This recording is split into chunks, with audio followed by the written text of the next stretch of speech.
Now that's what I call a video game. I mean, come on. Pokemon Pokopia and Tomodachi Life Living the Dream are definitely not brand new releases by now, but have still been some of the best releases for Nintendo this year by far. Relax, it's not like they put out anything else in the meantime. Okay, but it's not like they put out anything important. I've made a severe and continuous lapse in my judgment. But going back to the actual video games, one I sort of expected to be incredibly successful amongst Nintendo fans, especially after how well its predecessor aged on the 3DS. And the other I thought was a piss take that somehow managed to sell out because of course it did. Well, I'll be the brave one to tell you 4 months later that, turns out both of these games are good. Great even. And I got to have the unforgettable experience of paying almost $200 for both of them. I mean, I got Kirby Air Riders on sale and never played it. Does that count towards something? No, besides that. In all honesty though, I would say that Nintendo have sort of been at one of the lowest points in the past several months to a year now when it comes to their big game releases. I know, brave statement. The most recent proper Nintendo Direct we got was all the way back in June after 270 days of drip-feeding information about Star Fox 64 again. For the 4th time. And then once we finally got the Nintendo Direct, they announced the likes of never played it, never played it, never played it. Hey look, Switch Sports! Oh god, Switch Sports. So out of the total number of Switch 2 exclusives that we care about, and since the release of my last video, there's only been 2 of which I bought and 1 of which I played. And that's my resume for IGN, baby. And additionally, a very fun Switch 1 game that I don't think many people realized was a Switch 1 game when it released. But it sold out regardless, because of course it did. Look, moral of the story is, I don't think I've missed too much, and I really want to get 1 more video out before the end of the year, so here it is. Ta-da! So you know the drill, starting with Pokopia, ending with Tomodachi, and hopefully this video will be under 30 minutes this time. One thing both of these games have in common is just being so goddamn lovable, but how about we start with a game that I never predicted would be as good as it is.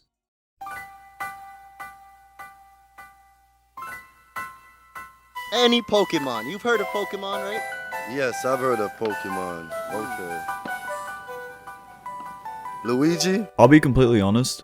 I never intended on making a video on this game. I mean, Tomodachi Life I sort of always had a subconscious plan to talk about eventually, but Pokopia? Pfft, even in the thumbnail I added ditto last second. The only reason I'm here and writing this script and talking about this game is because I just so happened to be near an EB Games on release and I picked it up off a whim. And because I'm a slave to this god-forbidden franchise. Not to mention, I wasn't exactly fond of the last Pokemon entry. In fact, I kind of want to score it even lower the more time passes, but nonetheless, stars aligned. I got the game, now we're here, and this is one of the greatest Pokemon games ever made. And the best part is, it's not even a Pokemon game! Pokemon Pokopia is a co-developed spin-off by Thou Who Shall Not Be Named and Thou Who Should Be Named More Often, Omega Force. It's a charming, seemingly small life sim inspired by games like Animal Crossing and Dragon Quest Builders, if the word inspired meant the same thing. I know literally everyone ever has said this, but I can't stress enough just how much this game is just these games, but Pokemon. Just imagine it real quick. There you go. Although a great experience, Pokopia I wouldn't say is an original concept in any way, but is an incredibly successful combination of pre-existing ideas from other cozy camp-like games. And then you have aspects sprinkled in that reminds you that yes, this is the same franchise that brought you Piss and Shit the video games. But even though it borrows almost one-to-one systems and ideas from these other franchises, it doesn't take away from the fact that Pokopia is still a very well-made and very polished experience for a Pokemon game. When was the last time you heard the words polished and Pokemon uttered in the same sentence? The premise is simple. You play as a Ditto transformed into a human exploring a post-apocalyptic world, I guess, and your goal is to restore habitats and build homes for all the other Pokemon to live in. Using your own set of abilities and the help from all the friends you make along the way, you build little towns, farms, markets, and everything in between. Explore the world and find clues as to why every human on Earth has disappeared, and the whole damn game is just so fucking wholesome. This game is currently sitting at an 89 on Metacritic. I personally cannot for the life of me wrap my head around how good this game is for what it is. When I first saw this game announced, I wasn't excited for it in the slightest. To me, it just looked like another project the Pokemon Company was shitting out because they knew it was gonna sell out either way. And for the longest time up until release, I completely forgot it existed. I cannot explain to you in words how much I just did not care for this game's release. And then I played it and yeah, 3-wave DLC sounds warranted for once. Never mind. I'm not opposed to the idea that the silly Pokemon Animal Crossing game is in consideration to be one of the best games on the system. There's really no competition. I just find it fascinating that it's also in contention for being one of the greatest Pokemon games ever made. It's hilarious, but also embarrassing. We had 9 generations! But I'm getting ahead of myself. Let me do the bare minimum and talk about the game just a little bit. Presentation-wise, to put it lightly, Pokopia is as bright as a motherfucker. The daytime blinds you with pure joy and whimsy, and the nighttime is as cozy as an episode of In the Night Garden. The smooth and bubbly atmosphere, rivaling even Kirby levels of completely unfiltered charm, really does add to the peace and tranquility of where the fuck am I. Both the visual aesthetics of this game and frame rate are buttery smooth, which really should be the industry standard, right? Right? And to top it all off, the music's great, the models are solid, and everything looks a-okay.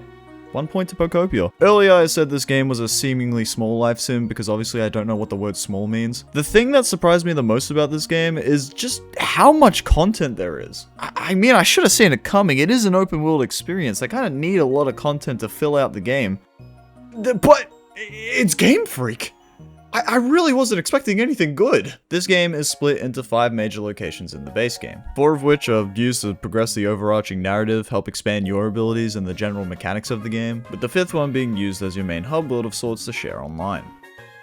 I ran out of ideas. Although split into 5 different land masses, Pokopia is still an open world experience like I mentioned, and allows you to explore these locations in any order as long as you can access each gate. Well, there is technically an order the game wants you to take, but it really doesn't matter. I, for one, ended up unlocking the 3rd area second and the 2nd area last. Now, if you find yourself stuck and not knowing what to do in this game, I genuinely think all hope is lost and there's no helping you. In each location, there's requests to complete, challenges to achieve, Pokemon to find, habitats to restore, homes to build, treasures to find, crops to farm, meals to cook, interiors to decorate. Oh! And of course, a story to continue venturing forth in. There is so much to do. But of course, Pokopia implores you not to rush it, to take your time and relax. It's a cozy game that just shouldn't be rushed. But it doesn't mean you can't. The point I'm trying to make is, even if you do try to rush it, you really won't get that far. Trust me, I tried at one point and still spent maybe around 10 hours in one area. There's just that much to do. And sure, sometimes it does feel like you're just achieving the same goal just in a different location, rinse and repeat, but to me, it didn't really matter what I was doing. I always felt like I was progressing forward in some way, and it never really felt like this game was getting old. You know, something I can't really say about this heaping pile of subpar slop. But how about we talk about the merchandise? I've heard a lot of critics and fans alike say that Pokopia is like a love letter for the Pokemon franchise, and nothing screams that more than the damn pocket monsters themselves. Just look at this guy. He's a Snorlax with moss on him. Duh! The Pokemon in this game have never before felt so full of life. They gave him 3 animations instead of 2. They eat, they sleep, they're expressive, they make friends and play tag and actually feel like other life forms rather than just some collectible to use in battle. And of course you can interact with them, feed them berries, give them garbage, build them a home, give them more garbage, or even just talk to them. You've had enough garbage. Every mon you meet comes with some sort of quirky 1 to 2 liner that explains a little more about their capabilities, but more importantly, their personality. My personal favorite line being, "What? You don't eat dirt? That's too bad. For you!"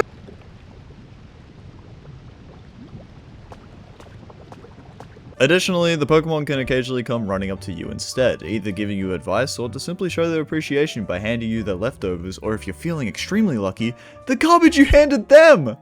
That's just so thoughtful. Certain other creatures like Bulbasaur or Zoroark are able to play minigames with you tailored towards their specialty. Interacting with every Pokemon in this game is just always worth your time. And even if you can't be bothered running up to them, they'll make an effort to run up to you. Yeah, sure, they could sometimes get in the way while you're like building or some shit like that, but like, you're gonna be mad at a few pixels on a screen? I know I would. Gameplay wise, the Pokemon aren't just there for camaraderie. They each have their own set of 1 to 2 abilities called specialties, which are pretty much a 50-50 coin toss that decide a Pokemon's worth. Don't get me wrong, the further you get into this game, you eventually find the value in everyone, but dear God, who do I have to sacrifice for another Pokemon that knows Bulldoze? Specialties work the way you expect them to. Some Pokemon can help grow crops faster, chop wood into pieces of timber, set up trades in Poke Centers, help gather materials dropped around farms, and are straight up necessary in order to build homes. Drifloon can kidnap you, you know, specialties. The Pokemon you save are just as eager to improve your town as you are, since, well, you are one of them. How about we talk about the Ditzmeister themselves? This fucking blob. I love you too much, Ditto, I can't do this. The Ditto you play as learns up to 14 different abilities throughout your playthrough. One of my absolute favorite details about this game is how almost every move you learn is actually a real move in the Pokemon universe. From Leafage to Water Gun to Rollout to Surf to even Rototiller. Roto fucking Tiller. Nobody in their life has ever thought about how that move would work in a real life context. Actually, nobody in their life has ever thought about that move, but look, there it is! This game makes me happy. And even the secondary abilities, something as simple as being able to jump, is actually from learning the move Splash from a Magikarp, or even learning Stockpile Water from a Wooper to, as the game puts it so delicately, suck up liquids. I love when games make things make sense within its world. I love when games explore something as simple as continuity. I love when games have an explanation for absolutely everything, and Pokopia does that in spades. Gold star me! Now, the last thing I'll mention about the Pokemon is that the game does have its own Pokedex that contains a somewhat moderate amount of 300 Pokemon! Base game! No bullshit! No DLC! 300! To put that in perspective, this game beats both Legends games by at least 58 Pokemon, and beats specifically Legends EA by 70.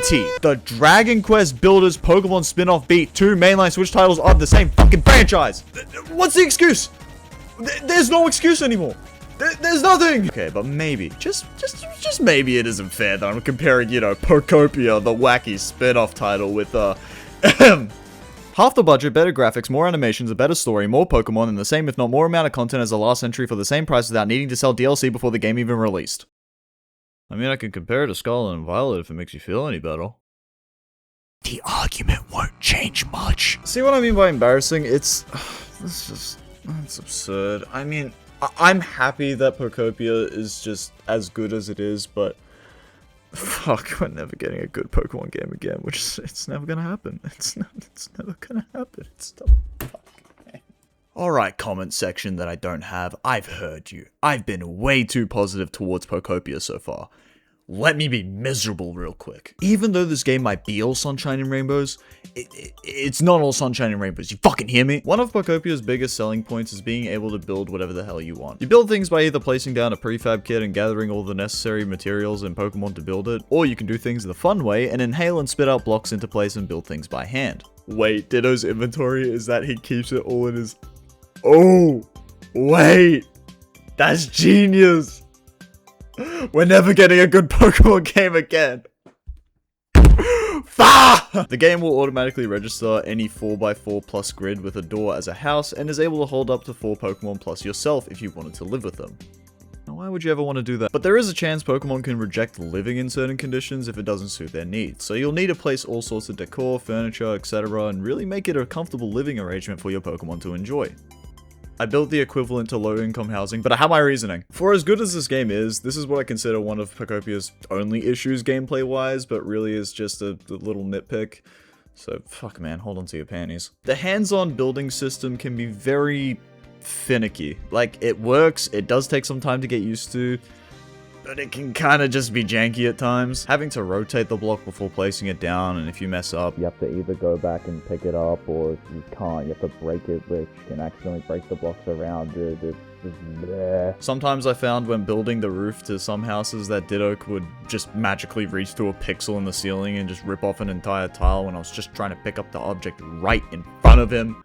Yeah, thanks man. Look, the building system has its quirks that I just think stops it from being a perfect feature. That's it. Granted, building in this game does get substantially easier and just better in general once unlocking the final Ditto ability in the game. But unfortunately, that means until literal post-game, I wouldn't really recommend making any big dramatic infrastructures because it's annoying. And this is coming from someone who loves to build and be creative. Half of this game involves building using a system that sometimes wants to fight against you and only gets better at the very end of the game, so... Look, I don't know. If you can bear through it, all power to you. It didn't quite mesh completely for me until like 40 hours in. And then I had 80 plus hours of pure ecstasy, so damn good deal. And speaking of things that can be kind of janky at times, the Pokemon pathfinding in this game is hysterical. Using the ability Follow Me to, you'll never believe what that does. Pokemon will sometimes get stuck, lost, or most of the time take the absolute longest route to reach you unless they can fly. And depending on my mood and what day it is, this is either one of the funniest things this game has to offer, or... You mindless piece are fucking garbage. But I will say, needing to individually talk to every Pokemon to move them all at once does kind of suck some eggs. Other than those few things, every other feature in this game works pretty well. You have the occasional Pokemon clipping through buildings or having seizures at times, but unlike anything, just any other game in general, it's forgivable. Because any glitch or bug that this game does or doesn't have just adds to its charm.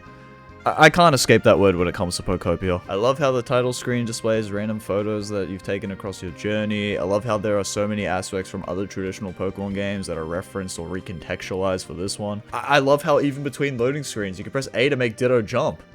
It does nothing, but makes me smile. Everything in this game just clicks and works extremely well, and even the things that don't just add to the goofy charm of it all. I can't avoid it. This game is charm incarnate. Even though it really doesn't expand on the genre at all, it all just comes together and just does it well. That's all I can ask for a Pokemon game. It's really hard to complain about what is just the silly Digimon Minecraft game. It just makes me want to complain about everything else by comparison. So do I agree that this game is an 89? Sort of. Personally, I'd give it closer to a solid 8 out of 10. The game definitely exceeded and absolutely brutalized any and all expectations I had going into it, which was not even 0, it was negative expectations. The game owed me expectations. So to say that this is quite possibly the second best exclusive on the system to date sounds absolutely insane to me, but makes sense the more I think about it. It's not close to being a masterpiece like a Bonanza, Odyssey, or the Zeldas, but the fact that I was confident in saying that I had absolutely no intentions on talking about this game ever, then turning around and forcing myself to not only talk about this game for how good it is, but even mentioning it in the same vein as those titles is an incredible feat in and of itself. Something I don't really get to say, not even often, just ever, in relation to Pokemon games, is that I would recommend this game to both fans and newcomers to the series alike. You don't need to know what a Mimikyu, or a Chansey, or a Tyranitar, or a Metagross is to enjoy this game, but if you do, you're gonna fucking love this shit. It's awesome. The Pokemon Animal Crossing Dragon Quest Builders 2 spin-off plus Funky Mode game is not only one of the best games in the entire Pokemon series, it is also what I consider the second best game on the Switch 2 as of right now. And to that I say, Legend ZA can suck my dick. She gets a double fist! Are you fucking kidding me?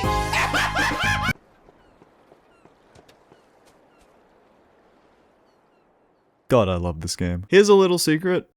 I fucking love the Miis. I've absolutely adored these little pieces of shit ever since their introduction on the Wii. The Mii Maker was a feature so popular that they decided to import it to the DS, starting with games like Walk With Me, and then later the first Japan exclusive Tomodachi Life. Although I've never gotten around to playing past entries in the series, I have played my fair share of Mii-centric games. Of course, you have the legendary Wii Sports, Wii Fits, Nintendo Land, and the re-release of Miitopia, just to name a few that I've played. But honestly, just throw these little fuckers in anything, even just as a bonus feature, and you'll know you'll get, at the very least, a 7 out of 10 experience.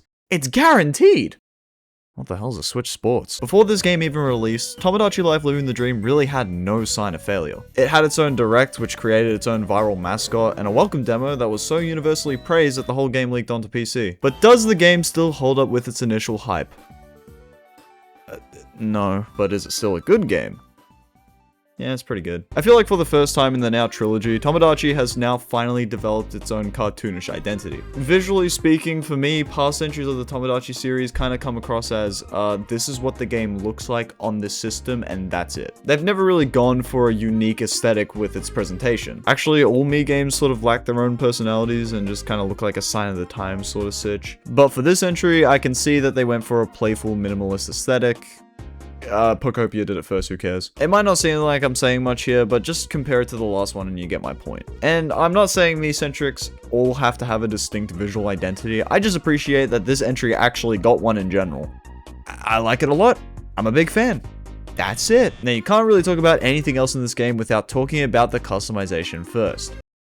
Shit. Half of Living the Dream's enjoyment comes from actually making things in this game. From the Miis, to food, to pets, to treasures, to the shows they watch, the music they listen to, the homes they live in, the lingo they use, how they sound, who they see, the island they live on. Clothing, pronouns, expressions, and every little quirk and nuance in everyday life can be customized, and yeah, I made a penis. But taking a step back, the very first thing I need to talk about is Mii customization and how scientists have just perfected one of the simplest formulas on Earth. Now, I don't like to use the term perfect or perfected a lot, so when I mean perfect, I genuinely genuinely mean I can't think of a way of going further up from here. I believe they've hit the absolute pinnacle of Mii customization. Miis have always been simple-minded creatures. They wander the digital earth and cling on to whatever surrounds them, like a soccer ball or a sprinkler, like the mindless weirdos we adore. But one thing always remained the same. They are simple. Now, in saying that, I think the best creative system we ever got for the Miis before this game came out was from 2021's re-release of Miitopia, which had introduced features like new hair or wigs that were exclusive to this game, with more detail than we've ever seen before. But most notably, we got this whole makeup layering system with a bunch of pre-made shapes and assets for us to fuck around with. This was, and still is, an incredible improvement to the now, let's be honest, dated Mii customization system. But there was one complaint I and many others had, and it's one of the best problems to have in any video game. Now there were too many options. With so much to choose from, many players, including myself, were overwhelmed to the point where most people didn't even bother making their own Miis, which the process of is half of the game's appeal. Making Miis now felt like a full-time job unless you wanted to just download someone else's hard work. So really, the only problem was that it just lost sight of what it was meant to be. It was no longer simple. But you might be wondering, with all these different shapes and styles to choose from, instead of having to find the perfect asset, wouldn't it be easy to just, fuck it, I don't know, I'll just throw this out there, draw directly onto the... I mean, it's perfect. Where do you realistically go from here? You have more options than the original Mii Maker for the system. Check. You can now select the back and front of hair individually. Check. Multiple layers of wrinkles, beards, and makeup. Check. The eyes alone have its own subcategory of modifications. I mean, come on. And if you still can't find what you're looking for, DIY. It's perfect! No complicated layers, the game defaults to an easy mode but has an advanced option for artists. It's the perfect sweet spot between the simplicity of the original Mii Maker and the complexity of Miitopia, and yeah, I drew a penis. Around the time the demo came out and the game peaked in popularity, people were making these edits of the characters that they would include to their islands, so without further ado, here's my rendition about 7 years late. And Gandalf the Great, and Gandalf the White, and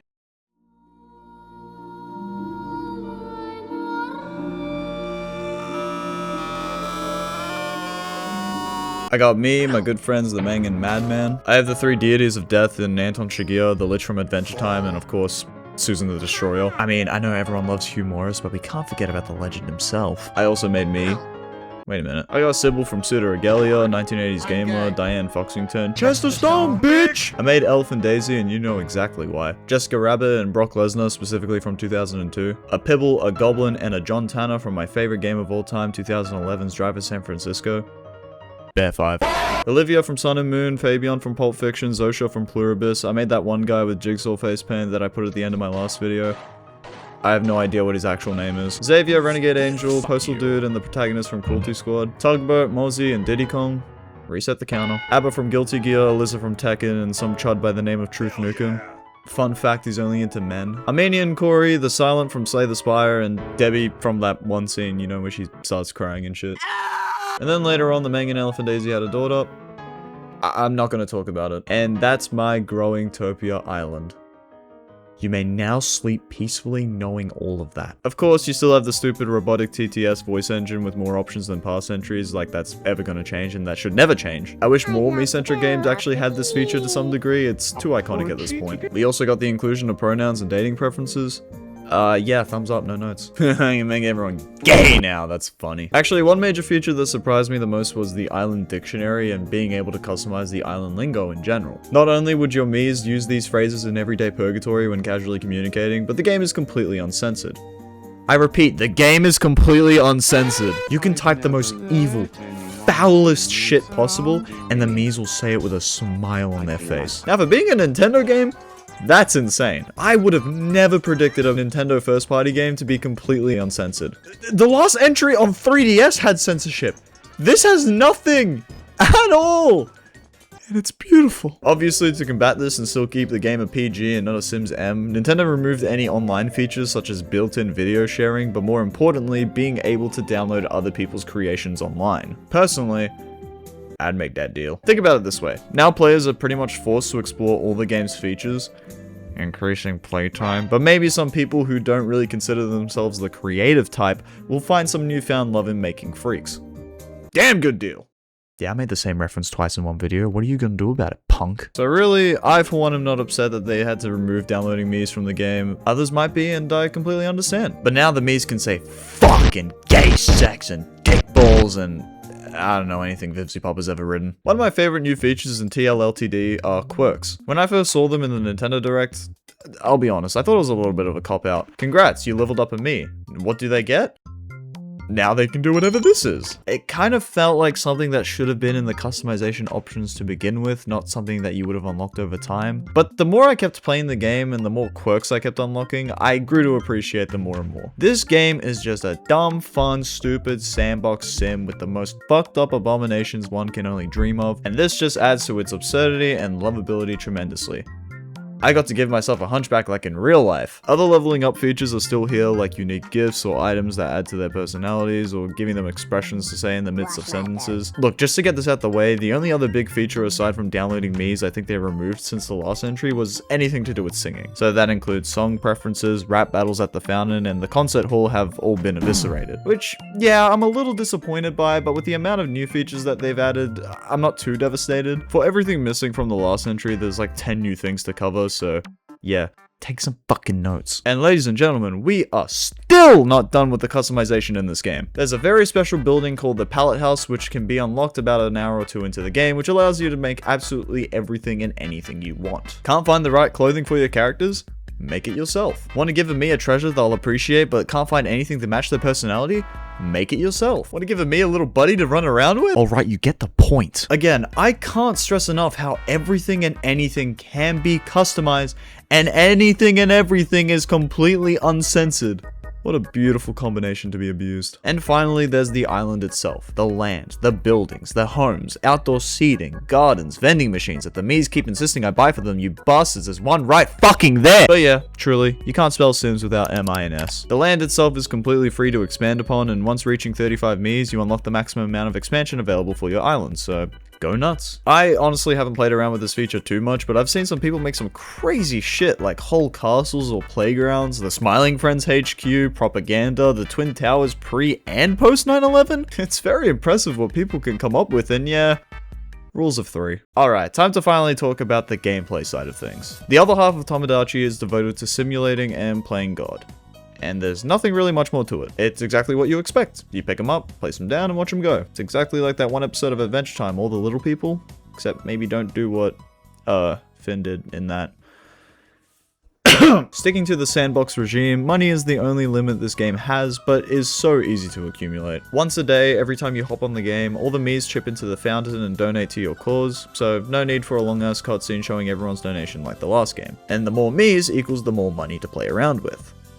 There's a really profound and political statement somewhere in that. Besides picking these guys up like the Wii and seeing what shenanigans they get up to on their own merit, Miis will display a thought bubble over time for you to interact with. Depending on the color they display, this could vary between wanting to chat, eat something, want some new clothes, you needy fucking assholes. Miis will also ask for advice on friendships and possibly growing romantic relationships, or even ask to get married, move in with one another, have kids. I like how the same color for wanting to ask someone out is also the same color for getting a divorce. Let's just break. Oh.